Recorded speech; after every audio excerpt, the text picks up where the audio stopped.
Hello, everybody, and welcome to Building Back Regionally. A special welcome to all our delegates and a special thanks to the Association of Colleges for co-hosting this event with us. My name is Michael Lemin. I'm Head of Policy for NCFE. We were due to have our Chief Executive, David Gallagher, speak, but unfortunately he's got another issue he needs to urgently deal with today. So I'm going to introduce the event and do my best to cover what David was going to cover today. We're very excited to be using this interactive events platform, which, as you will have noticed, gives you an opportunity to network at your tables. So at the end of the event, we'll be leaving the platform open for a short time so you can network with others and exchange details if you'd like to do so. Do feel free to move about your tables throughout the event. To give a bit of context to the event, through the government's levelling up agenda, the regions are very, very much in focus at the moment, and we believe this presents a lot of opportunities. Not least locally led economic and skills responses. We seem to be moving towards short, sharp interventions where they are needed in communities, in sectors, and things in the white paper include local skills improvement plans. We're going to see a lot of focus on regional recovery from the economic impact of COVID.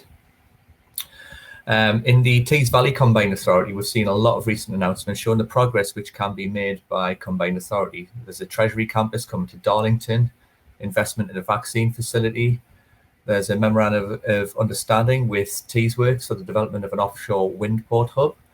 Middlesbrough and Thornaby have been awarded £46 million from the Towns Fund and funding for intercity transport settlements. This is a crucial time to collaborate across those regions and drive positive change. Look at the regional strengths that we've got. How do we engage with industry providers and identify funding opportunities? How do we work together without competing against each other? I mentioned the local skills improvement plans, and there's very much a suggestion that new legislation will enable the Education Secretary to hold providers to account. So as we move towards local accountability measures, it's very, very essential that skills provision is aligned to the skills needs in a locality. We have grown regional economies, which mean an overall increase in UK economic output and gross value added. And employer engagement in education is very welcome and necessary. Employer and industry inclusion means that skills gaps can be addressed now, throughout COVID recovery, and of course in the future. The outcomes-focused approach in the Skills for Jobs white paper, if implemented, should ensure that learning leads to meaningful employment and can adapt to demand. And clean growth, a key element of almost all regional and local COVID recovery plans as we move towards net zero in 2050. I think everybody can agree that the time to make progress is now. And additional funding is becoming available on a regular basis. We've actually seen £12 billion worth of funding for projects through the 10-point plan for a green industrial revolution. And appraisal of environmental impact is now included in the Green Book. So as I said, collaboration is key, and that's why we're delighted to have all of you delegates in the room today. And on that note, it's great to have everybody here in attendance. Looking forward to presenting our research findings later on in the event and having a panel discussion on EdTech. And we're going to finish with a closing session from the Chief Executive at the AoC, David Hughes. So very much looking forward to that. But next up, I want to introduce David Corke, who is Director of Education and Skills Policy at the Association of Colleges. Welcome, David. Hiya. Thanks for having me, Mike. I'm just going to try and share my slides with everybody, so hopefully you can just confirm that you can see those. You able to see those, Michael?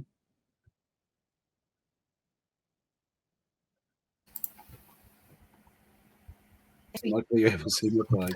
Yeah, sorry, yes, David, we can see that, yes.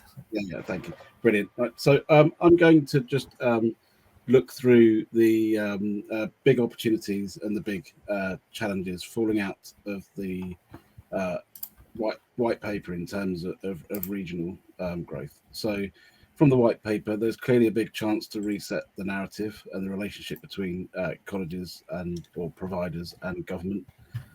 There's clearly some action and the potential for inward investment on clean growth.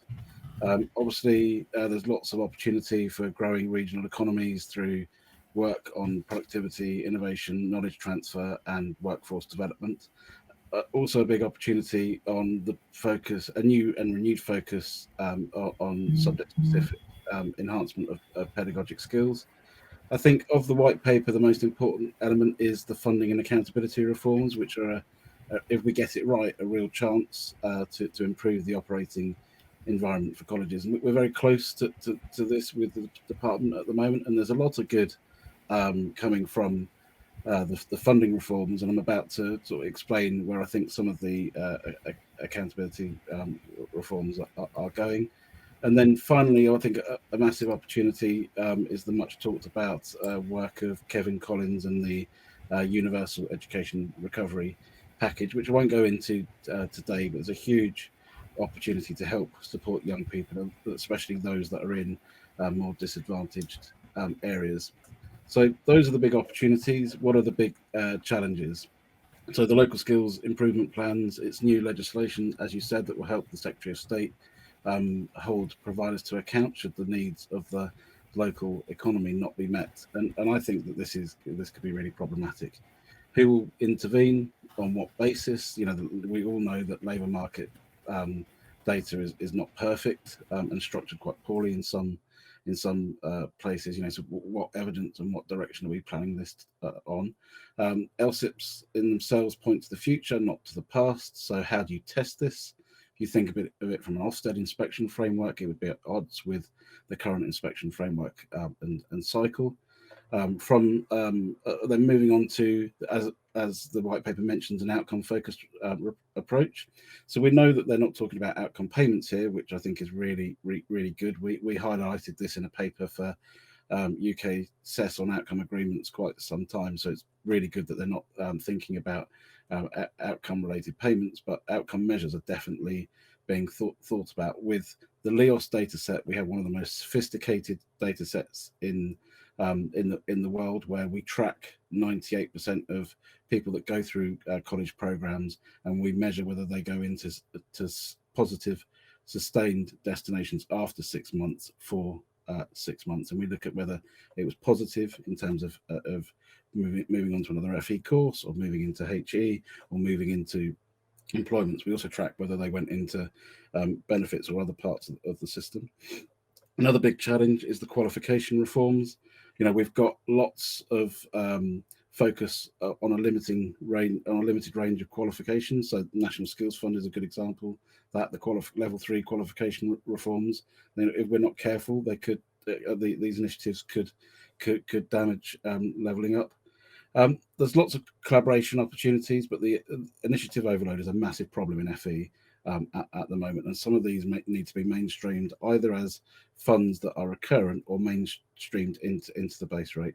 And a big question for me, and I know that colleagues that are in the audience will have heard me say this before, but we've got a real issue with a heavily marketized system that's got quite a lot of control, and we're expected to deliver on quite a lot of collaboration, and it's quite difficult to understand what in what world that's the best of.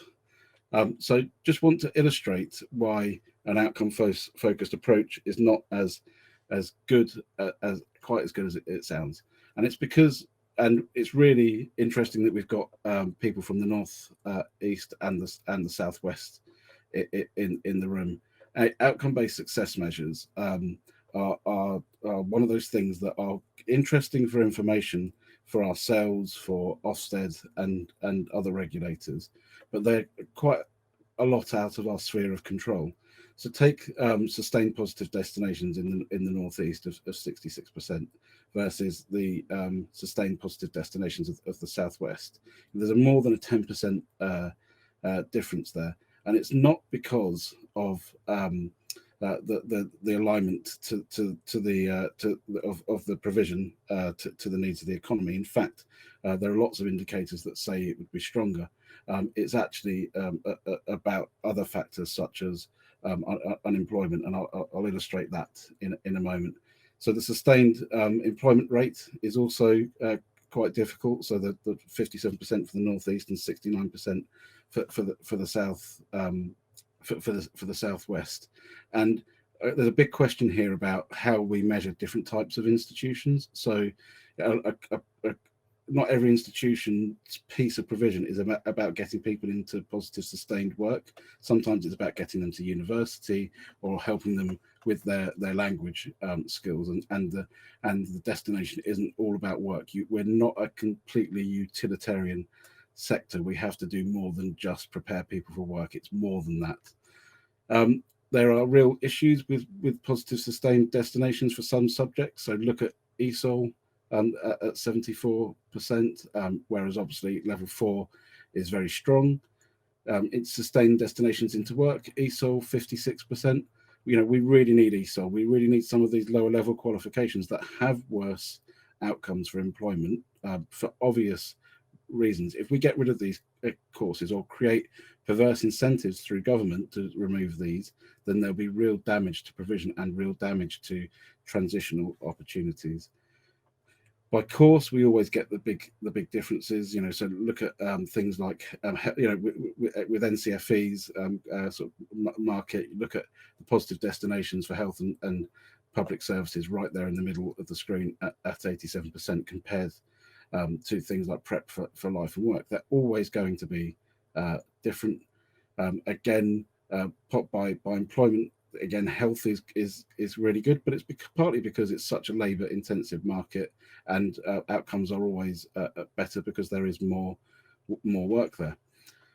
If we look at it by deprivation factors, the most deprived at the bottom and the least deprived at the top, the areas with more deprivation are always going to have worse positive destinations and employment destinations.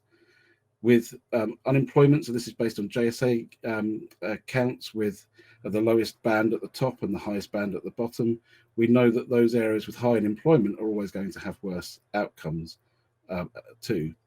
Then and worst outcomes for overall positive sustained destinations as well as for the employment rate. I've got just a couple of slides here, and it just if you know these towns, then you know why some are really high performing in terms of local authorities. So this is a list of largely fairly affluent places, and then we've got a list of towns where they are largely less affluent, and so place really matters. And so we need to be really thinking about this when we intervene with institutions. We need to think that we can't just look at data and think that it can lead us down a path of needing to improve a curriculum just through a very straight line instrumental attitude to curriculum planning. So I'll stop there, Michael, and if you've got any questions, happy to take them. Thank you very much, David. We are just about on time, so I'm afraid we're not going to have time for any questions. But as always, when we see you, David, a lot of insight packed into a very short amount of time there. So thank you very much for that. Really, really appreciate it. No problem. Thank you. Thank you. So for delegates, we're now going to separate into two groups, which will be the northeast and the west of England, to look in closer detail at the research results for each region. So attendees who are joining from the west of England, can you please join the west of England breakout room? You should be able to click on, I believe it's a blue button, the banner at the top left corner of the screen once we exit presentation mode. For everyone in the northeast, you can stay in this room. Do feel free to move around tables if you wish to network with others. You can move table by clicking on a table where there's a free seat. So when I've got to stop presentation mode and go into our breakout rooms, I'm sure you'll all get a lot out of these research findings. So do enjoy. Thank you. Hi, so thank you for joining me in the west of England breakout room. I'm going to share my screen with you. We could share the research findings. So, like I say, welcome to the research presentation for the west of England. Thanks again for joining us. I'm David Jones. I'm Regional Engagement Manager at NCFE. I've been with the organisation since 2018, where my focus has been on devolution, adult education budget, regional skills plans, and regional skills needs.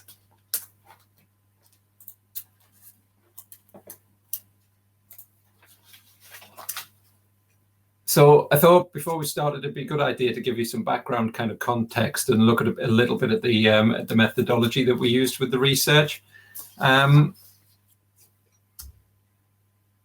So basically, we set ourselves some objectives, and we conducted the research as part of a wider program of regional engagement, which we initially focused on 2 regions, and they were the northeast of England and the west of England. The research was designed to help us better understand the most pressing needs of learners, education and training providers in those regions. And we consulted a range of stakeholders, so including independent training providers, FE colleges, local government and employer organisations within that. Our objectives were basically threefold. So to understand how each kind of stakeholder group identified local skills gaps, employer needs, sector focus, and how that informed curriculum planning and future qualification provision.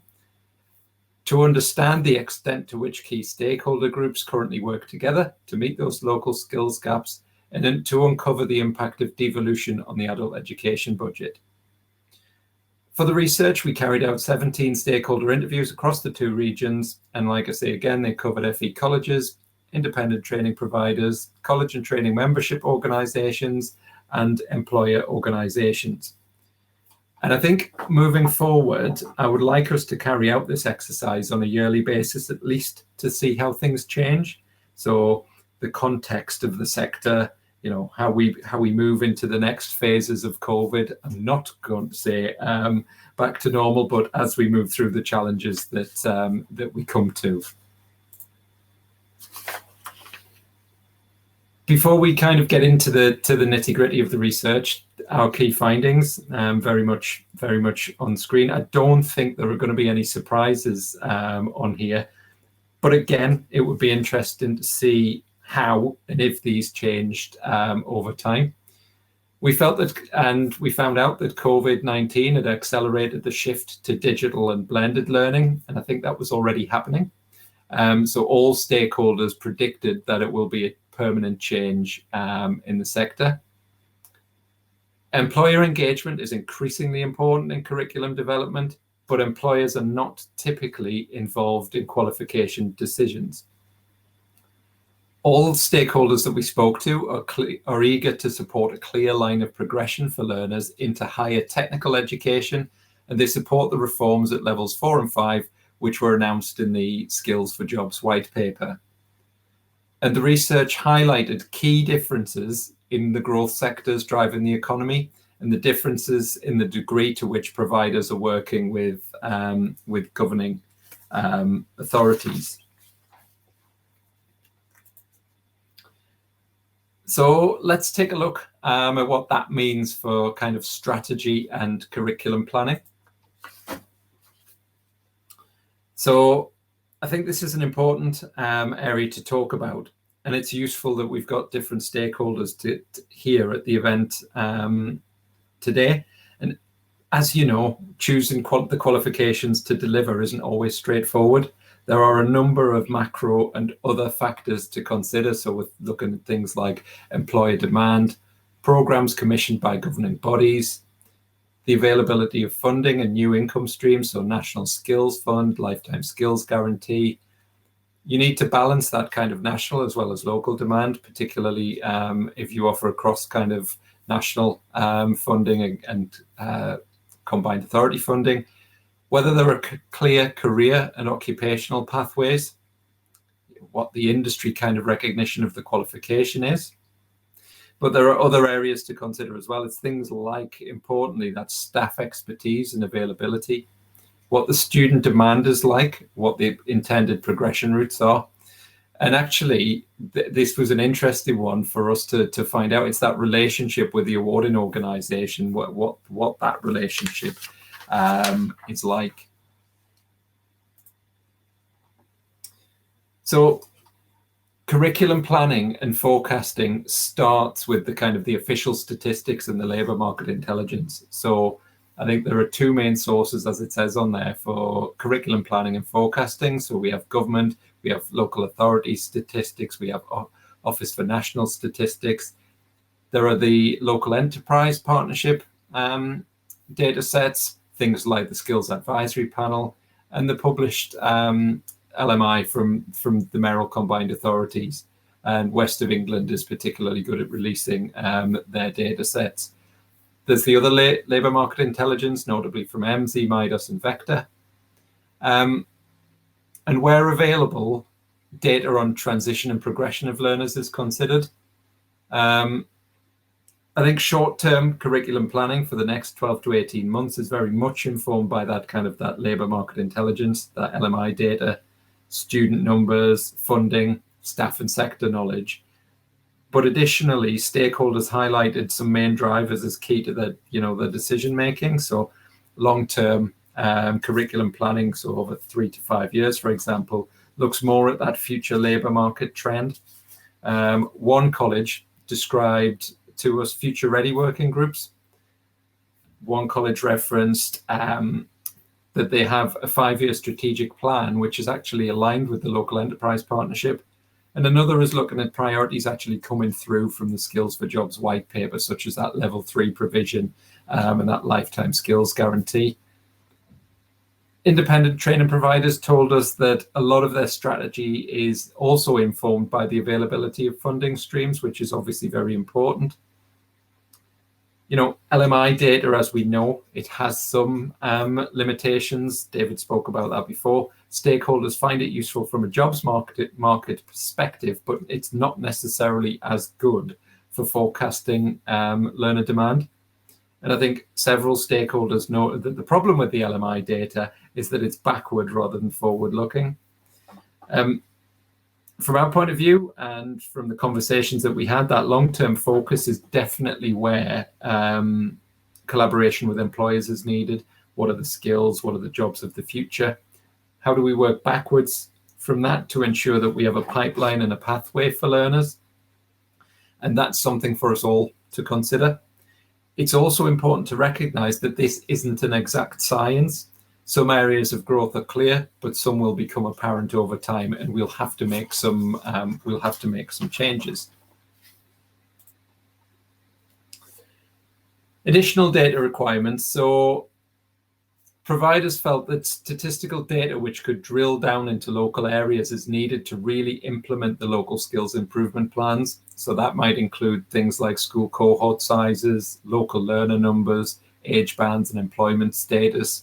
The data to support that future planning around emerging jobs and growth sectors. What does the local job market in the West of England look like now, and what's it going to look like in future? It would be helpful to have student behavioural insights. What are the learners looking for from providers?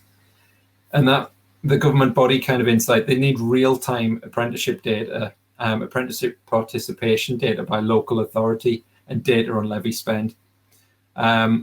We need better data around graduate retention and learner retention to address the issue of keeping the skills and knowledge within the region. So there's an urgent need to address this element. Where are the jobs in the future? Where are the jobs going to be located? I think that's important to consider. But I think, again, this is where that closer collaboration is really needed, so we can horizon scan and we can fully understand that direction of travel. For us as an awarding organisation, what data do we have access to? What can we share with you, and how can we do that? So it's really adding some value for you in your decision making and in the conversations that you're having internally about your delivery.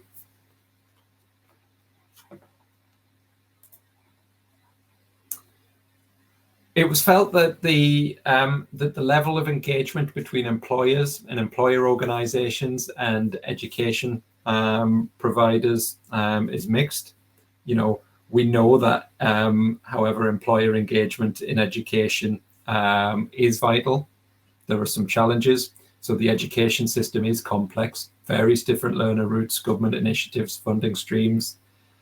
There's that balance between SMEs versus large employers. They have different needs and priorities. So as you could see on there, employers have historically shouted loud about qualifications and funding, what needs to be delivered. but they don't necessarily take the lead, and that's where colleges and providers step in. Employers don't necessarily want to drive the bus, but they do want a seat on the bus. And I think there are some solutions there. We can create the programs which can be presented back to employers for approval and discussion, and encourage more kind of employer stakeholder groups. One of the colleges told us that they've got a lot of programs now with heavy involvement from employers, and it's setting up the plans and goals to make sure that they meet the local needs. And that was all very well reflected, they felt, within the Skills for Jobs white paper. It should be noted at this point, I think, that the research was carried out after the Skills for Jobs white paper, but before much of the specific detail was known. So yesterday, I think the expressions of interest for the local skills improvement plan Trailblazers closed. And alongside that, obviously, there's the Strategic Development Fund applications. So the local skills improvement plans, can't call them LSIPs, are being developed by a designated body or a defined employer representative group. Further, education institutions have a duty in relation to the local skills needs. Providers must cooperate with the designated employer representative body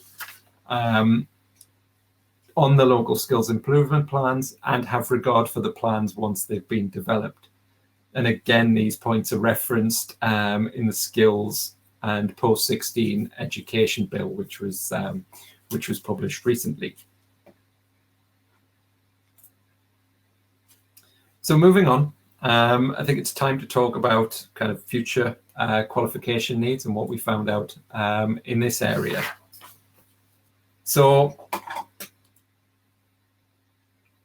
future development needs focus very much around digital skills.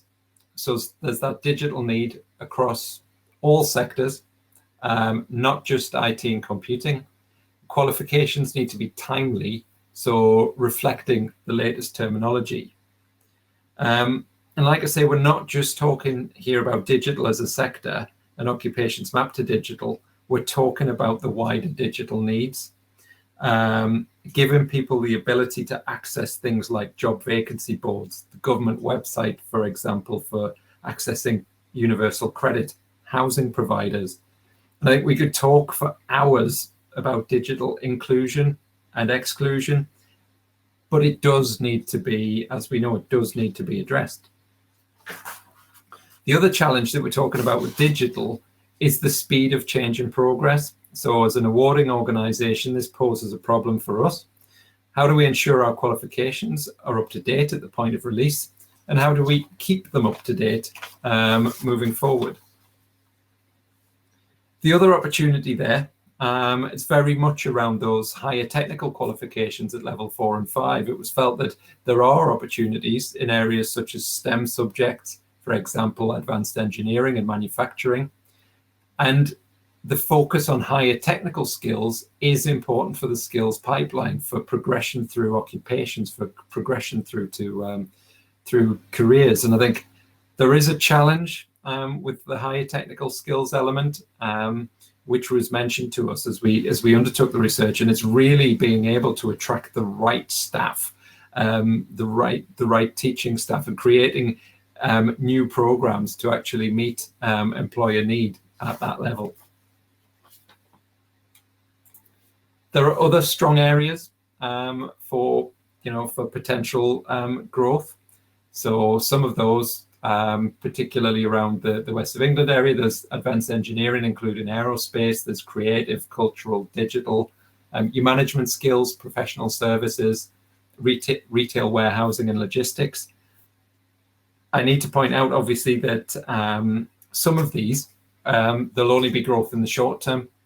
So such as, warehousing and logistics, particularly given the risk of automation in the future. And the green sector is one to focus on as well. And I'm going to spend a little bit of time talking about that. So it's felt that the green sector is moving quickly to become more digitally focused. So renewable energy company, even though they're starting to understand that they're more of a digital service provider that happens to provide energy as opposed to an energy maker. So there's a very rapid switch towards digital and service provision, it's really interesting to note that kind of alignment between green and digital. So talking about green and that transition to net zero, we know that retrofit and green skills is a priority for the West of England Combined Authority, and they've commissioned research into that area, and that's got an immediate and a longer term focus. So the research will help to shape and inform provision in the region moving forward. In the same way as digital, however, we must consider weaving in themes of green and sustainability into the wider curriculum. So having spoken to employers, LEPs, combined authorities and providers, it's apparent that there's a need for employers to have and employees to have an awareness and an understanding of environmental legislation. So, and, you know, in that context, due to changes being made, for example, in bidding, contracting and procurement as only one, as only one area, that aligns very much with the continuing kind of CPD and upskilling of the workforce. And as we transition from high to low carbon, we also need to consider that it isn't just as simple as looking at heavy industry. So a report published this week highlighted that projects funded by UK financial institutions are responsible for 1.8 times the carbon emissions of Britain's annual net total. It's an important area also for our children. It isn't going away. To give you a snippet from my 8-year-old, he came to me the other day. He said he really wants to learn about climate change, which is great, but he wants me to learn more too. He'd like me to do the same.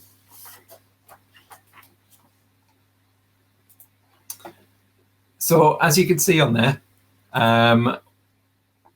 there are some key challenges. I think particularly as we can recognise around funding. So the development of qualifications is often driven by what the government, the combined authority will fund, rather than necessarily what skills are needed. That lead-in time for developing qualifications and a challenge for providers is the development phase needed to attract the right staff and create a new program to be able to meet employers' needs. And as the employer organisation said, we look at the speed of change in the workplace and the skills that are needed. And businesses are now saying they need to work with colleges and providers to make sure that they're ahead of the curve rather than just responding to the need. Because by the time there is a need, the qualification is sometimes available too late, and businesses are very keen to be part of that conversation. So I think when we're talking about challenge as well, though, we still need to reference things like the local skills improvement plans, the strategic development funds, that regional geography, which is becoming apparent. So it's added increased complexity in there, and in some cases competition. So it's competition when actually we would have expected that closer collaboration. I think it is something for the whole sector to consider from government downwards, and that's the speed and the pace of change, which we referenced earlier. How can we ensure qualifications and training are relevant and serve the need of learners now and also in future? We can see there the lag between a qualification going into development and when income is received from the enrolled learners. There's a really, really big lag in there, or there can be. And I think the skills system really needs to be agile and responsive, but also have that future focused element in there. And that is something as a collective that we need to consider, how we can work through that.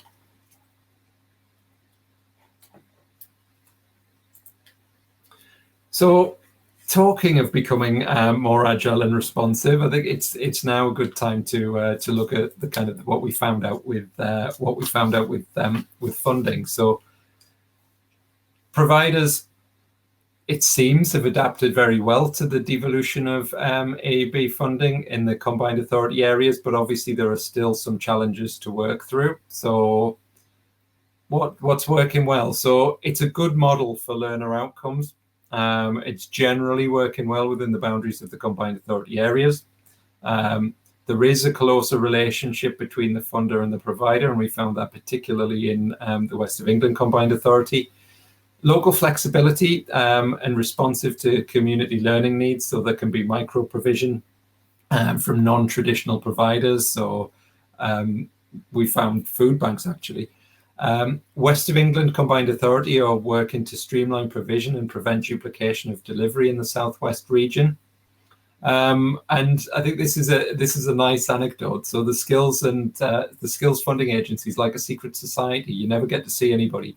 Whereas with the devolved authorities, they actually talk to us and they say, would this be a good idea? So there is again that theme of collaboration, which we've talked about. And from the combined authority point of view, devolution definitely enabled a swift and more focused response to the COVID crisis. They were able to make the decisions more quickly and more effectively with a community of providers that were place-based, and that has led to a more localized response. It was felt that that the switch to the devolved AEB funding, it did cause some disruption initially due to how contracts were awarded. So we found that an ITP had lost out on some funding where they'd previously had demand and established employer relationships, but actually they were able to resolve it. It's harder though for some of the smaller providers to access AEB funds, except where they can sometimes subcontract in. And again, referencing some of those challenges, again, we mentioned there's some contract management issues for providers. It has meant in some cases that there is additional bureaucracy for providers working with the ESFA and the combined authority funding streams, particularly when you cross area. It can cause disruption for colleges and can impact learners on the boundaries of the areas, or where there's demand for a program outside of the region or where there's that national demand. There's a risk of funding not always being targeted as it should be towards unengaged or unemployed learners. And from the employer's point of view, it can be confusing for learners and employers to understand that available funding in relation to the local area and postcode boundaries. You will be aware of the UK Shared Prosperity Fund, which will be coming on stream to replace the European Social Fund. But in addition to that kind of AEB funding, the Community Renewal Fund applications are still open. So that's for looking at investment in skills and routes into employment, and we can provide some further details on that. We were told that also if the funding pots are being restricted to certain geographies, then it makes it more difficult when providers are working with employers on maybe a national stage. So again, budget holders, we were told budget holders are spending in their own postcode areas, so it can be more about location than quality of provision. One college providing training that we spoke to wants to have reach, particularly if they're working with the national employer. And also if the funding pots are being restricted to certain geographies, then again, it does make it more difficult when they're working with the employers on that national stage.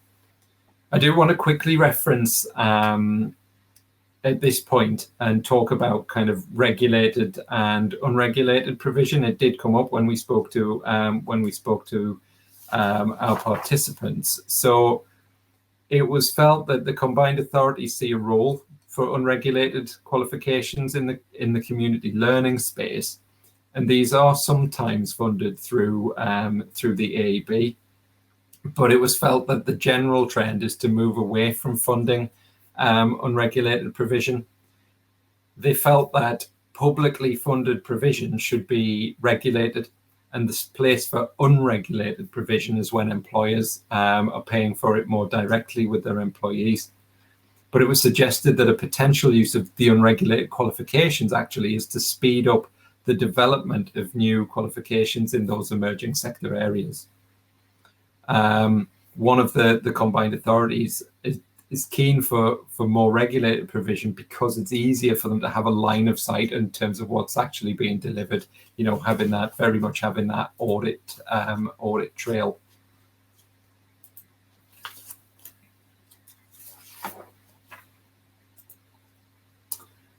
So Impact of COVID-19.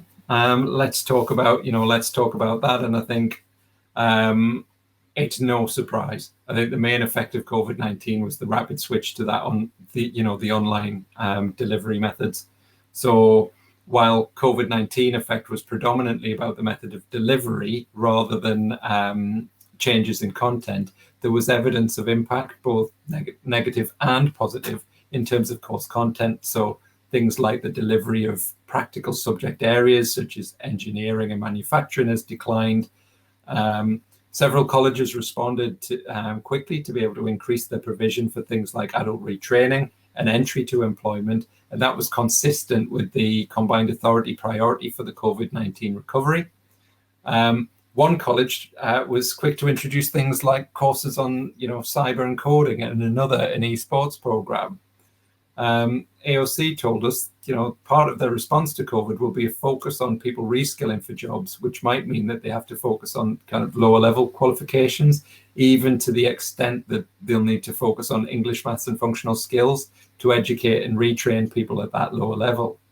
A college told us that there's probably a lot of common practice that would have continued as face-to-face education where it wasn't necessarily needed, but that they've learned that there are some key skills in that online delivery that will stay with the curriculum as part of the recovery plan. So that enabled them to move forward much more quickly.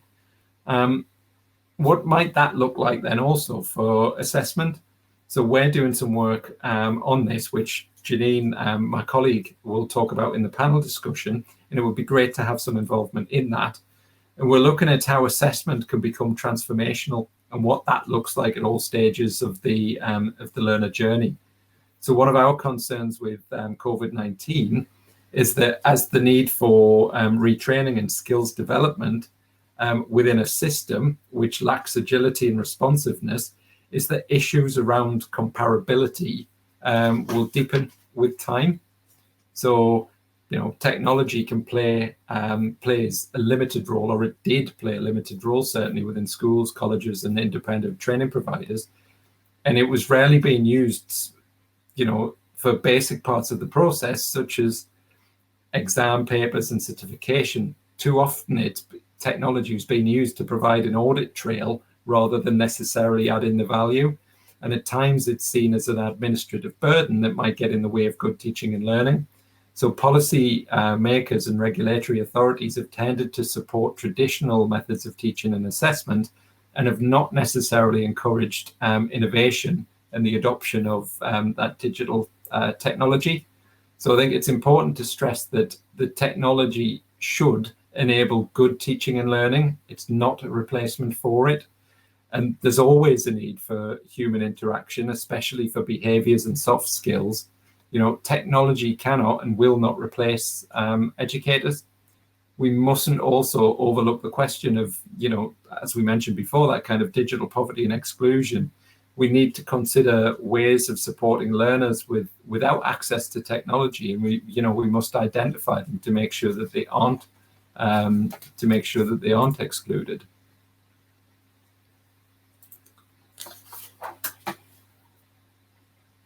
Importantly as well, we need to reverse the decline in apprenticeship starts.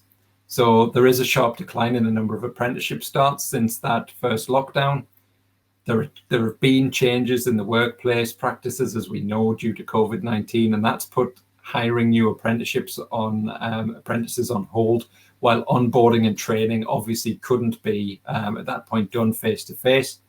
One employer organisation talked about the need for a more flexible approach to the levy, so including the support for businesses too small to pay, but they still have a need for traineeships and apprentices. And indeed, they said the apprenticeship levy has been too inflexible and has not delivered the outcomes it set out to deliver. They work with businesses to influence, how that can be evolved to deliver what businesses need so that there's less unspent levy. And ideally, they would like to see them, a flexible skills levy so that employers and individuals can decide what suits them best and still provides, that skills and progression. So, final slide. Some key conclusions for the research. Increasingly the emphasis in the public policy space is the involvement of various stakeholders working together to identify the skills gaps and ensure that there is a plan in place to meet those gaps. There is a challenge about the most effective and efficient way to involve groups such as employers in that process. But as I mentioned, it's very much collaboration. The collaborative approach is increasingly needed to ensure that we bring all learners forward with us.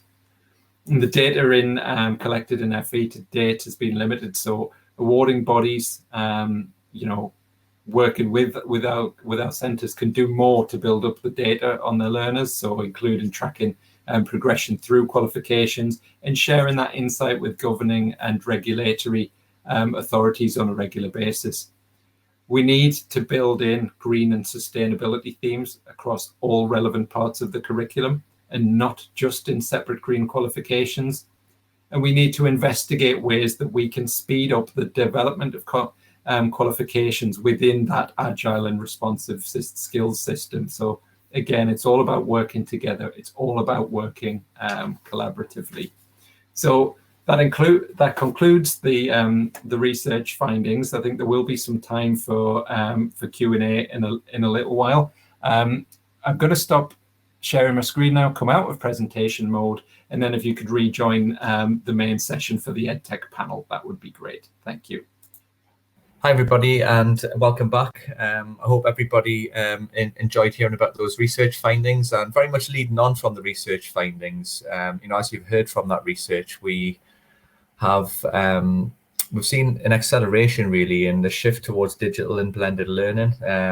I think that's a long-standing trend that was really exacerbated by the pandemic. So we're going to look now at what that actually looks like for curriculum design and in the classroom. So as you can see, colleagues joining now for a panel discussion. I'll let the panel introduce themselves, I think. So starting with Janine, please. Hello, my name's Janine Oliver and I'm the Head of Assessment Innovation at NCFE. And part of that role is leading the organisation's thinking on assessment for the future, and also the range of technologies that we can use to really make sure that we've got an accessible offer for our customers. Thanks, Janine. We also have David. Redden. I am Product Manager for Maths, English and Digital Skills at NCFE. So looking at the overall insight of the qualification, getting customer insight, sector insight, and bringing all that together to make sure that we've got the best products for learners in the market. And last but certainly not least, we have Leah. Oh, hi everyone, I'm Leah Grimshaw from Skills Forward. I'm a business development consultant in the Northwest, and we specialise in initial assessment and supporting learners with resources. Thank you very much. So I'm just going to start with an open question for the panel. As I said, the pandemic has really seen an acceleration in the use of EdTech. Do you think this will continue, and how much further do you think we can go? I think so. Yeah, I think so. I think what we've seen is, particularly with the larger providers, are certainly looking to switch over to remote delivery. What you're seeing during the pandemic is that, where particularly for work-based learners, the traditional route before was going out to the workplace and a one-on-one session, where as Microsoft and Google and the big platforms are getting much more engaged and interactive, they're able to bring learners together. So whereas one-on-one is now 5 or 10 in an online classroom, the learners are getting peer-to-peer support, they're getting more engaged in the learning, and centres are seeing better results. Now moving forward into that whole shift in the working environment, more people are going to be working from home. So that means that, it's going to change how people are delivering, and having that remote delivery plan going to be essential, I think. Thanks, David. Did anybody else come in there? Just to kind of follow on from that, I think from an assessment perspective, we've seen a really rapid shift in digital assessment methods. So endpoint assessment, for example, in NCFE moved pretty much, I think it was a 4-week period from being able to get adaptations in place and remote invigilation in place to be able to continue with endpoint assessments. I think that moving forward as well, in terms of where we can push and where we can move next, is looking at how we can use AR and VR to really start to look at alternative approaches to to face-to-face observations when that's just not an option. So whether that's for a health and safety reason or just because it's not practical for somebody to go out and carry out that face-to-face observation as well.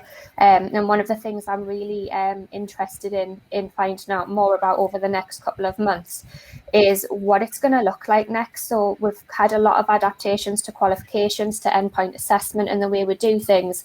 I think it'll be important to look at what measures that have been put in place now and today that actually are better than the ones we had before, so that we're not falling back. And from an assessment point of view, we've seen a huge demand in this blended approach to this online learning. I mean, I had organisations that were still using paper-based assessments and paper-based resources. And then because of the pandemic, they've had to decide much earlier to go down the digital route and to make everything online, to make it more accessible for the learners and for the assessors as well. So we've absolutely seen a huge spike in demand, and not only from training providers and colleges, but also from schools as well, that didn't necessarily have anything planned, but then had to put some provision in place quite quickly. Great stuff. So I think it's fair to say that, you know, not everybody's necessarily ready for this. So how can we encourage learners and indeed staff to engage with technology? Yeah. Sorry, you go, David. I think, you know, it's always, before the pandemic, the whole digital delivery was very daunting, particularly for staff. It was a platform that's not been seen before. And then once we got forced into that routine, like we all have on a daily life using these conferencing sites and Teams, we've become more engaged and realize the benefits. But it's also important to note that learners are changing as well. I always use this example, but back in the day, not so long ago, if I had this 500-page Collins manual DIY book, and if I want to do any DIY around the house, I refer back to that. Now I'll go on YouTube to find out how to tile a wall. And it's the same for young learners now come through. They want to find a solution to a math problem or English, how to write English test. They'll go on YouTube or they'll go online to find that result. So I think, you know, in order to engage that new breed of learner that comes through, staff are going to have to adapt and engage as well. How they're going to do that, and there's lots of new technology that doesn't cost anything to be able to do this. You know, YouTube I mentioned, but stuff like screencast, Microsoft Forms, something similar. It doesn't have to be complicated. It doesn't have to be a brand new shining dazzling system. Something simple as Microsoft Forms can really be engaging. You can set off learner for some question to find out their engagement and then get instant responses by that. So there's different ways. It's keeping it simple, I think, in the first instance. Yeah, I completely back David and what he says there. I think it's given people a reason to use technology. You'll notice throughout the pandemic, there was lots of people that have never used Zoom before or Teams. I think it was new to quite a lot of us. And then we were using it for family occasions to keep connected with our loved ones. So it just goes to show when you're forced to do something because there's no choice, it becomes part of your everyday and it becomes a means to your living and making your quality of life much better. Thank you. There's been a question come through from Nav on whether the introduction of DigiTech, do you think we're likely to see a reduction in fees? Now, I can answer that maybe a little bit myself in terms of, I think this year it's actually probably cost us more to offer that because we haven't made savings on the other side of things yet. But of course, it's something we're always looking to pass on savings to our customers where possible. But I do think there's a lot of potential to make the system as a whole more fiscally efficient, I guess. I don't know if anybody else had any thoughts on that. We probably don't know enough about the impact of technology on actual delivery and costs at the moment to be able to really answer that question. I think as an organisation, though, we have in the past always looked, we're a charity, we have always looked at how we can make efficiencies in delivery and give back to our customers and our learners. So where I wouldn't say I'd be able to give a definite answer, it would definitely be a consideration in our product development and our commercial offer. Very much so. We've also had a great question from Andrew around inclusivity, and you know, I think you know, his work on digital inclusion has highlighted a large number of people who don't have access to tech and devices that are needed. You know, more broadly, how can we ensure that introducing technology doesn't leave some people behind? Can I just pick that one up first, David? Is that right? I think that's kind of one of the things, but one of the other things that I think is a problem is people who have a fear of technology. So I'm sure my mother-in-law would kill me for saying this, but she's a highly experienced midwife who's retired earlier than she wanted to because she couldn't get used to the tech, so the iPads and digital records and things like that. So I think that as we continue to evolve on this journey, we don't just need to be thinking about the technology we're bringing in and making sure we're bringing it in for the right purpose and to add benefit. We're also really thinking about how we're making sure all stakeholders that are going to have to interact with that technology have access to the right training and support, as well as obviously looking at the impact of digital poverty and what we can do as an organisation to support learners so that people who are already most disadvantaged don't become more disadvantaged as a result of our increased use of technology. Yeah, and I think it's a big concern as well. I think we're talking here a lot about this fourth industrial revolution. It's an age of transformation. It's going to include all different kinds of technologies that we're introducing. And it's also going to change the way we individually work and the way our industries work as well. So it's something we are going to have to absolutely adapt to. And I reiterate Janine's point. I've had a family member, a fantastic receptionist at a well-known firm. They introduced a telephone system. She just found it too complex, too difficult, lack of training, no support, and it made her retire early just because it absolutely scared her to death, the change. And I don't think it was about not embracing the change. I think it was just such a big change so quickly without really looking at what was needed to make sure she knew that made her life easier, and that was going to be a really positive change throughout the company and give her time to do other things that were important, but it wasn't sold into her that way. So I've always had this feeling in my mind that technology is absolutely pointless if you cannot use it.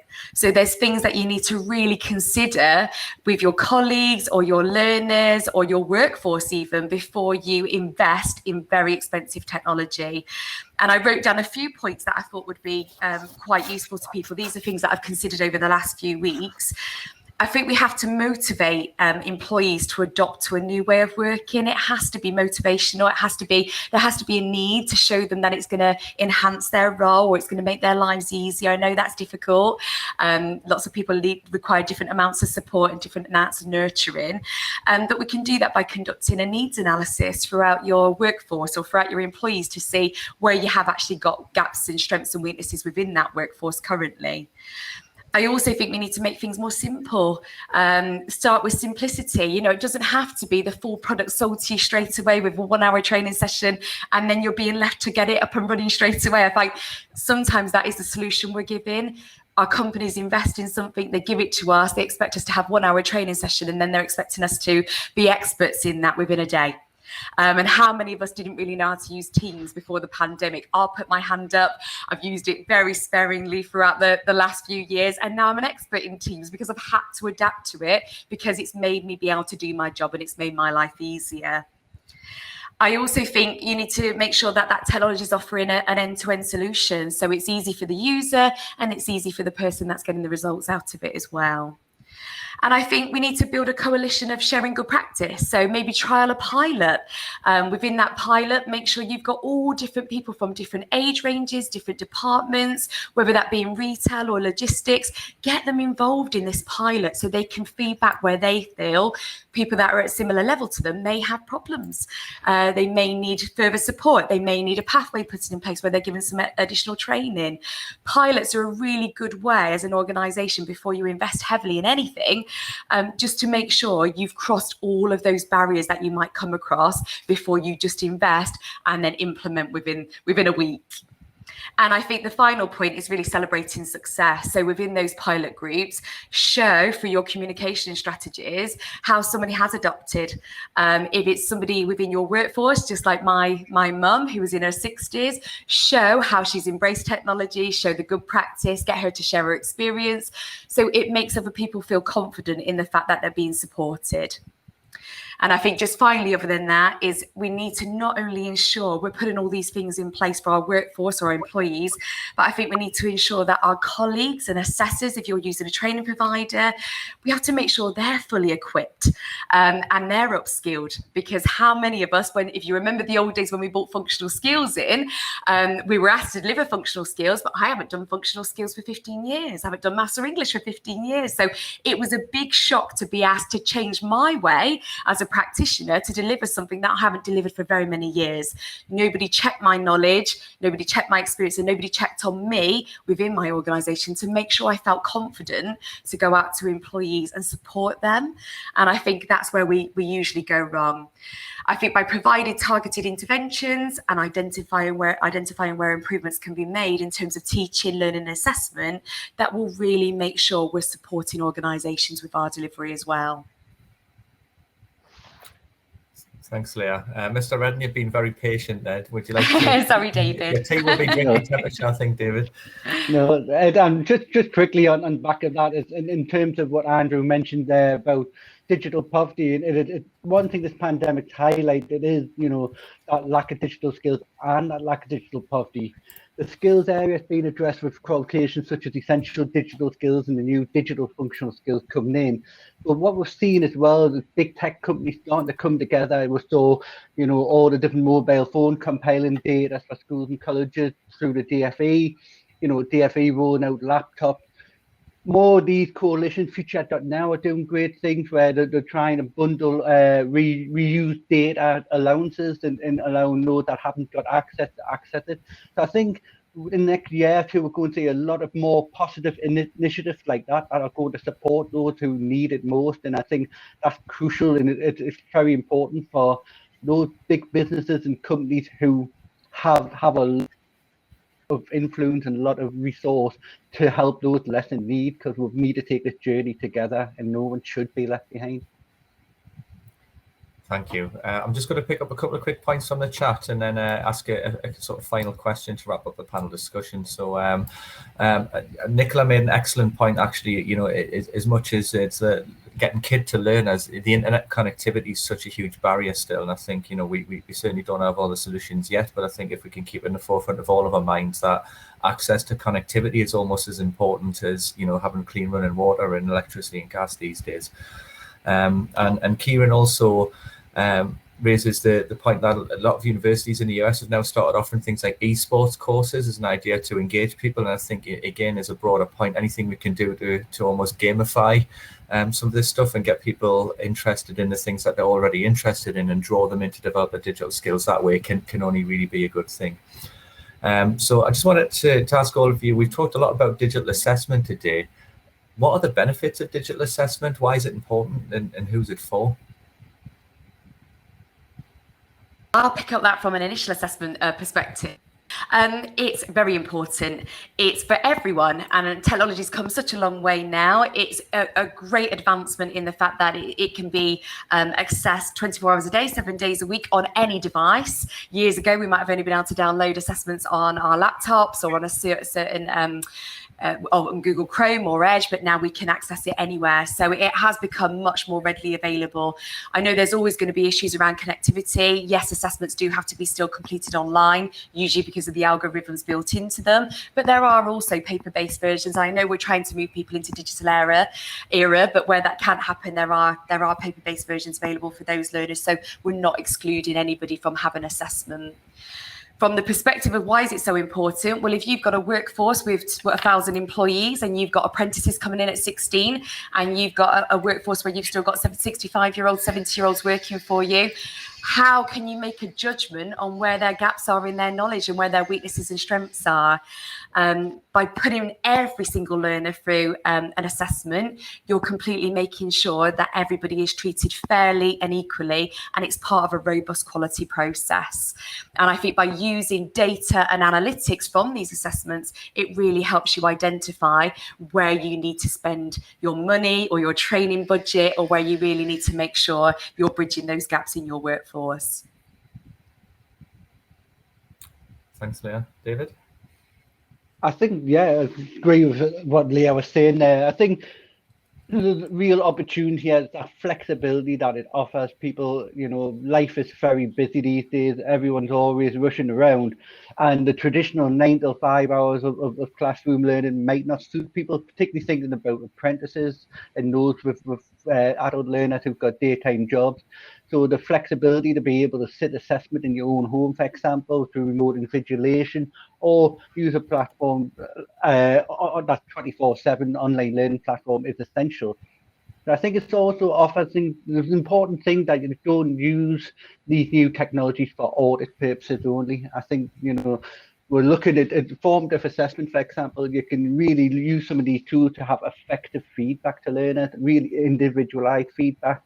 That's getting in that personal intervention that Ofsted are looking for, like what are you doing for that learner rather than the overall cohort. So I think there's lots of benefits in there around flexibility and an ability to improve learning as well, that whole learning experience.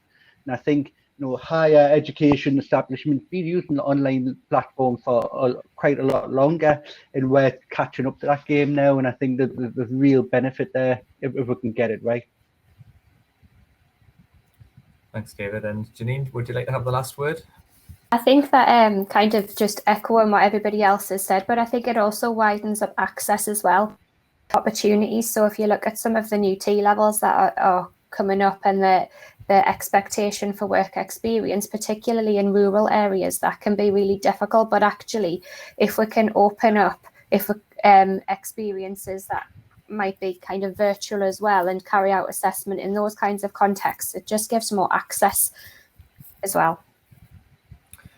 Thanks very much, Janine, and so thanks also to Leah and David. I really enjoyed that discussion. I think we could certainly cover off a lot more in the office as well, or follow up from that. So that's great. Thanks very much to the panel. I'll let you sort of turn your mics and cameras off now and get off the stage.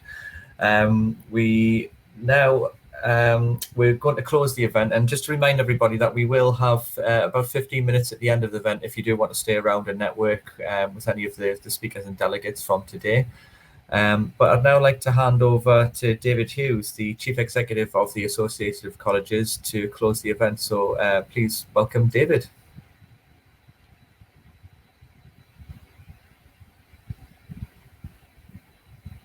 Cool. Just a bit of delay there as I clicked the buttons and just was hoping it was going to work, and it's worked. It's good to see you. Unfortunately, I've only been able to join this event for the last sort of 10 minutes, so I've kind of missed a lot of the discussion. But there were probably three kind of big messages to kind of share, which are really my reflections on where I think we are at the moment in terms of the government's reform programme, and what I think it means for kind of regions or localities or groupings and collaborations. So if you bear with me on that, three kind of reflections. The first one is, I think we're in a really unique point in time, where the government feels to me to have kind of unleashed really an opportunity for colleges and providers and other organisations to work together at a local level. And local, we can determine what that means. It could be regional, it could be sub-regional, it could be a labour market, but at a local level, in order to be able to determine what's needed in a way that I don't think they fully appreciate. So we've had an incredibly centralist, Whitehall-dominated, top-down approach to most policy, possibly forever, but certainly for the last few years. And a good case in point might be the idea of extending entitlement to level 3 through the National Skills Fund, or re-extending it, because they shut it down a number of years ago, didn't they? And then they've suddenly decided that was a bad decision. So they've made a big thing of saying, like, great, everybody's got an entitlement to a first level 3. So in some ways that's quite good. In the budget, they put some money into it, up to 500 million a year, not spending that yet. Things have just started quite slowly. But then determining which qualifications are allowed and which qualifications are not allowed feels to be kind of in 100% in the wrong direction compared to what they've said they want through the Skills Accelerator programme, through the white paper, through the education skills and post-16 education bill that's before the House of Lords at the moment. So what I think that means is a massive opportunity in a locality through the LSIP process, local skills improvement plan, to say, right, here's a policy, just one piece of policy. NSF, here's the list. Actually, there are some other qualifications at level 3 we want, or there are some modules of those qualifications that we want to be put on the list to be eligible for use of that new money. So that's number one. Number two, we've got loads of adults in our area, because I suspect it's true everywhere, who have already got level 3, might even have a level 4 or 5 or 6 or 7, but actually who could really do with training at level 3, either a full qualification or, you know, a kind of a modules of a qualification, and to make that a regional or local priority.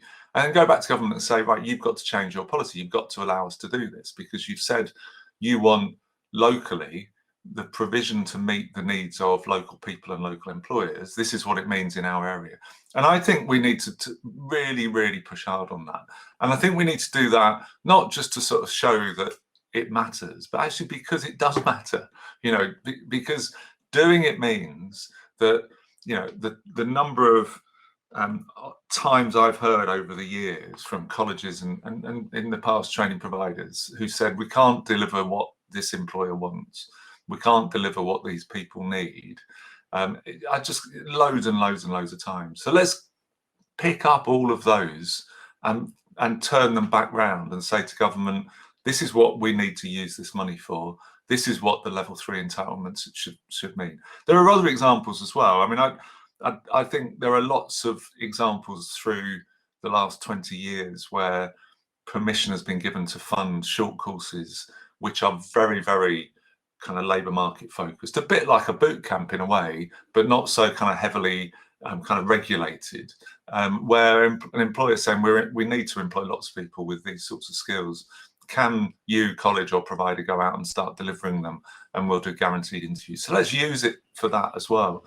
And then perhaps even more optimistically or ambitiously, we should also start saying some of the apprenticeship standards aren't quite right to meet local employer needs, because I hear that all the time, where employers say locally, it's all very well having that standard that's been determined nationally by a group of employers, but it doesn't work in my workplace. You know, we want some adaptations to it, perhaps want some flexibility. Maybe we want to bring in a few bits from another standard, or we want to only do 70% of this one, 30% of that one. Why don't we use this opportunity to go back and I think kind of play that game for what everyone actually wants it to achieve, which is much more agile system to meet local learner, community and employer need. And it's all three. Which brings me to the second point, which is about the local skills improvement plans. So I'm quite worried in many ways, so I'll be really candid about it, that you could envisage a world in which a sort of newly designated employer representative body goes away and actually doesn't represent fully all employers in an area. It's a big job, you know, there will be tens of thousands of employers in any local area. It's really hard to represent all of their interests. It could be that that would result in some slightly odd outcomes. And what we need, therefore, two things, I think. One is some clear accountability mechanisms and expectations on what an LSIP process looks like. What data will you take into account? What LMI will you use? How will you engage employers? Which employers are you going to try and get out to? Which sectors are you going to look at? Are you going to do it as a blanket? Are you going to? So I think there's a whole set of expectations that I would encourage everybody to engage in locally to try and get it right, because it's in everybody's interest to get it right, rather than to say, well, that wasn't a very good process, we don't like the plan. Much better get the process right, like the plan, use the plan to get the flexibilities that meet the needs, in my view. So that's one thing. And then there's a second thing about LSIPs, which is I've never thought that the system should be driven just by what employers say they want. I don't think that's what the government really wants. They say they want that, but actually I think the reality is far from that. What I think we need is a balance, really. The employer voice and the labour market signals are incredibly important and need to be absolutely articulated clearly. But we'll never get 100% agreement on that because there are lots and lots of competing voices and tensions. But I think that LSIP, organisations, the employer representative bodies, also need to then engage with providers. They need to engage with colleges and ITP and adult ed providers to make sure that there are other voices in this, particularly the learner voice, particularly an understanding of where learners are participating and where they're not. Which are the postcode areas that in an area, in a locality, that needs to be focused on, and how do we kind of how do colleges and providers locally reach out and get those voices and feed that into what has to become a partnership agreement, I think, on what are the needs that are priority and how do we go about meeting them. And then beyond that, I think we then start to think about, okay, that might say, for instance, that we need more people to go into sort of, kind of green skills and green industries, for instance. It might say we need people to move in, more people to be trained in advanced manufacturing, in certain construction trades, in digital construction, in green skills in construction, in logistics. There'll be a whole range of things which will be fairly common. Health will feature incredibly highly, I suspect, in every part of the country. So there'll be a number of those. The issue then is, how do people work together in a locality? And by people, I mean college, ITPs, universities, local government, kind of major employer organisations, major employers, third sector, and so on. How do they work together to stimulate the demand? Because I similarly don't buy into this idea that once you articulate what's needed and say to providers, go away and deliver what's needed, that's the end of the story. It's really only the beginning, because it's not employers who participate in learning, it's individuals, and we've got to get to individuals to explain to them why some courses might be more advantageous to them than others. So there's a big IAG part in that, which is not just the normal kind of one-to-one IAG. I think it's a real kind of locality communication about what's needed in an area, sending signals to people who might already be in work, might be in school or college, might be in university, about the sorts of skills that will be helpful and useful, and let's face it, lucrative in the labour market, because I think that's what drives. And then final thing I'd say, I'd be interested in some feedback, is I think there's some massive opportunity on the horizon as well. So we've got things like the Level 3 National Skills Fund, we've got some growth in Level 4, 5 higher technical quals, we've got the rollout of T levels and so on. So there's quite a lot going on. But the really big thing on the horizon for me is the lifelong loan entitlement, which, if it's done properly, if it's done well, could be a big game changer. And I think we've got to, again, get feedback from localities around the country about, well, what would be useful in the way that's designed? What do we want it to be used for? How do we sell it? How do we overcome probably the reluctance of lots of adults to take out loans? How do we make sure it's inclusive? How do we reach communities who might be particularly loath to take out loans or cautious? I'm thinking, particularly about people on lower incomes who might be much more debt averse and risk averse, and might be less confident about their learning and their potential. How do we use that, and how do we feed that back? So, I come back to my first point. I think these reforms, in some ways, look like Whitehall trying to flex its muscles. But actually, I think what they've done is they've unleashed a real potential for a much more kind of devolved system, in which, at local level, you've got the opportunity to say, this is what we need to do, and we'll just get on and do it. And you, Whitehall, you funding agency, you DFE, have to support us to do it, because you've said you want us to meet local need. This is how we meet local need. And here's the proof. Here's the plan. Here's the articulation from employers. Here are the pathways that work for students, and this is what we're going to do. And I think we should all take real heart from that. But we really need to seize the moment, because governments are pretty impatient about change. What they want to see, I think, is some real movement and proper joined up collaboration between Groups of providers, yes. Groups of colleges, yes. But also with employers and with other organisations. So I think we're on a really exciting time. I think there's all sorts of barriers, hurdles, bumpy roads, lack of resources, all of those sorts of things that we could say get in the way. But I think the sorts of leaders I know exist in this sector are very focused on trying to get things done, very pragmatic, very practical, very realistic, grounded. So let's just get on with it. Let's make it happen. Let's use the can-do attitude that I think epitomises our sector when it's at its best, and just get on with it and keep challenging the system at national level to flex to meet local need, rather than having to do the opposite, which is what I think we've been doing at local level probably for at least 15 years, possibly for a lot longer. So I'll leave it there, and I'm really interested in any questions or thoughts or responses. But we'll equally might be able to finish early. Great, thanks very much, David. If I think we've got about a minute or so left, so if there's any points come through in the chat, then do send them through. But we will be staying around for around about 15 minutes afterwards if anybody kind of wants to come on and discuss a bit more informally. So I just want to thank all of our delegates for attending today. I really hope you got as much out of it as I did personally, and very special thanks to David and the AoC for supporting and co-hosting the event with us. It really is much appreciated. So we'll come out of presentation mode now and join our tables for a bit of informal discussion. So thanks very much, everybody, and look forward to some discussion.